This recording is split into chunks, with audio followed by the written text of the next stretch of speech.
अमेरिकी राष्ट्रपति Donald Trump कह रहे हैं कि उन्हें पता है कि ईरान का सर्वोच्च नेता कहां छिपा है। इशारा अयातुल्ला अली खामेनेई की तरफ है। ट्रंप यह भी कहते हैं कि हम अभी उन पर हमला नहीं करेंगे, उन्हें फिलहाल नहीं मारेंगे, लेकिन हम यह भी नहीं चाहते हैं कि मिसाइल हमलों में अमेरिकी नागरिकों या जवानों को नुकसान पहुंचे, पर हमारा धैर्य जवाब दे रहा है। यह बात ट्रंप ने तब कही जब वह G7 समिट को बीच में ही छोड़कर अमेरिका लौट गए।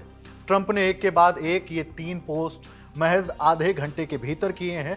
Social media platform truth social पर किए गए पोस्ट को देखकर अंदाजा लगाया जा रहा है कि क्या अमेरिका भी इजराइल के साथ इस जंग में उतर सकता है, क्योंकि ट्रंप ने कहा है कि अयातुल्ला अली खामेनेई बिना शर्त आत्मसमर्पण कर दें। इसके अलावा ट्रंप ने दावा किया कि अब ईरान के आसमान पर अमेरिका का पूरी तरह नियंत्रण हो चुका है। साथ ही कहा, ईरान के पास अच्छे रेडार और ढेर सारे डिफेंस इक्विपमेंट्स थे, लेकिन वो अमेरिका के बनाए और डिजाइन किए गए सामानों के सामने कहीं नहीं टिकते। यह एक प्रकार से ईरान को ट्रंप की सीधी धमकी थी, या चेतावनी भी कह सकते हैं। धमकी यह है कि वे अमेरिका के सामने न्यूक्लियर डील कर लें, वरना ईरान को अमेरिका की दुश्मनी झेलनी पड़ेगी।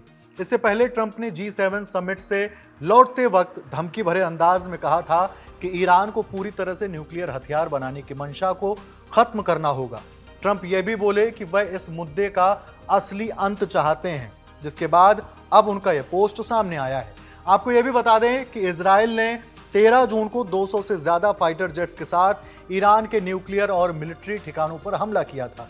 यह कार्रवाई इजराइल की ओर से ऑपरेशन राइजिंग लॉयन के झंडे तले की गई, जिसमें 200 से ज्यादा लोग मारे गए। वहीं मरने वालों में सैन्य कमांडर और न्यूक्लियर साइंटिस्ट भी शामिल थे। इसके बाद से लगातार दोनों देशों के बीच लड़ाई जारी है। ईरान ट्रू प्रॉमिस 3 ऑपरेशन के तहत इजराइल पर बैलिस्टिक मिसाइलों से हमला कर रहा है। राजधानी तेल अवीव से लेकर हाइफा तक कई सरकारी और गैर सरकारी इमारतों को तबाह किया गया है। इन सब के इतर ईरानी मीडिया ने 17 जून की रोज इजराइल की इंटेलिजेंस एजेंसी मोसाद के ऑफिस को भी निशाना बनाने का दावा किया है।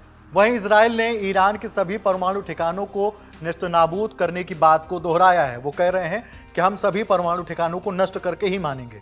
इजराइल के प्रधानमंत्री बेंजामिन नेतन्याहू के बाद अब रक्षा मंत्री इजराइल कात्ज ने भी ईरान के सर्वोच्च नेता अयातुल्ला अली खामेनेई को सीधी धमकी दी।